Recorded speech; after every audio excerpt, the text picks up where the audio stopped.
I have one question for you. So, you know the saying of the barbell doesn't lie, it reveals. You sure? Yeah.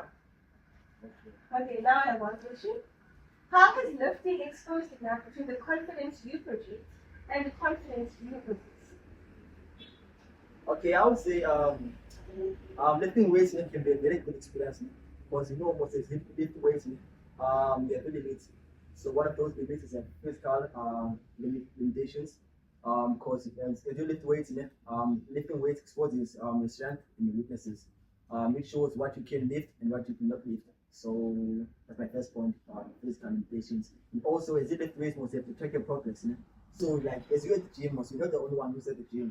You have others who are also lifting weights. So you always want to compare yourself with others. So yeah, that's what I can answer. So what scars, so your mental and your physical, became proof of your growth? I would say for me, when I started lifting weights, before I started lifting weights, I was a person who was always indoors, like stressing about life. As soon as I went to gym, I started lifting weights. That's when I saw the difference. So that's when I started gaining confidence, and also I started getting bigger physically. Yeah, I think that's all.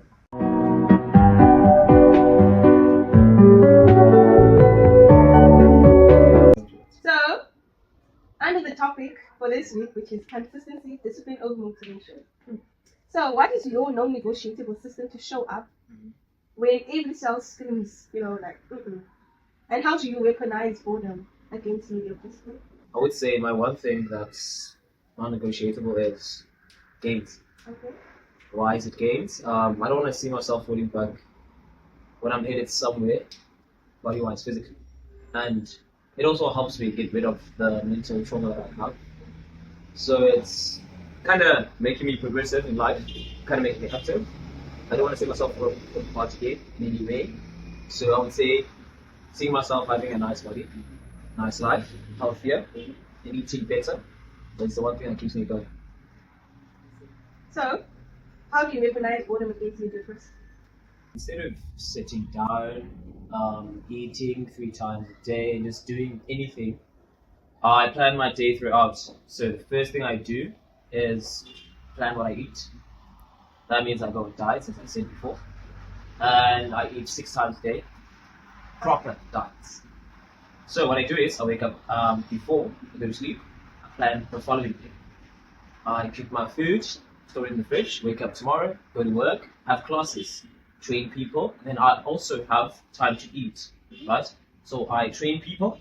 Then I have a little bit of time to train as well myself, and then I eat after that. Then I go back to training people. Then I have spare time again, which is right now. Supposed to be my spare time. Yeah. So yeah, that's how I do it.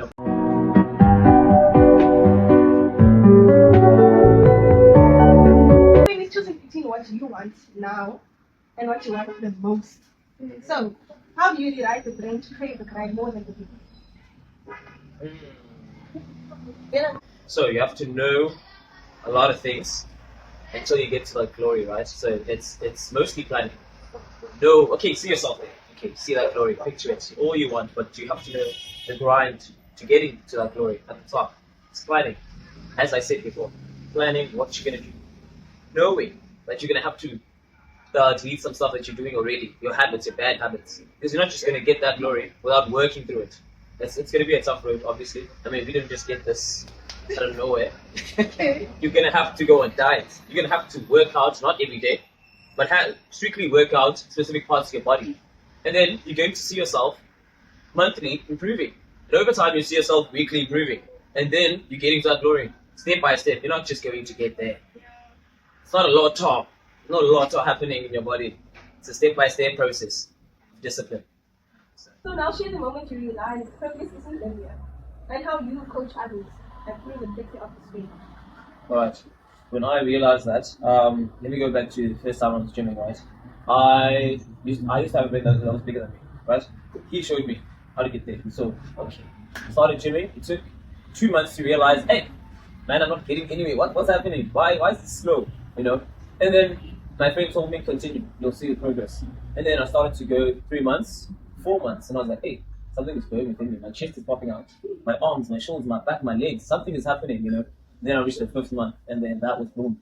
I was like, yeah, some clothes are fitting, some clothes are small. So yeah, and then so I would say consistency is the most hardest thing. Yes, and having that discipline to be consistent is even harder because that's the yeah, a lot. So it's a drive basically that keeps you going.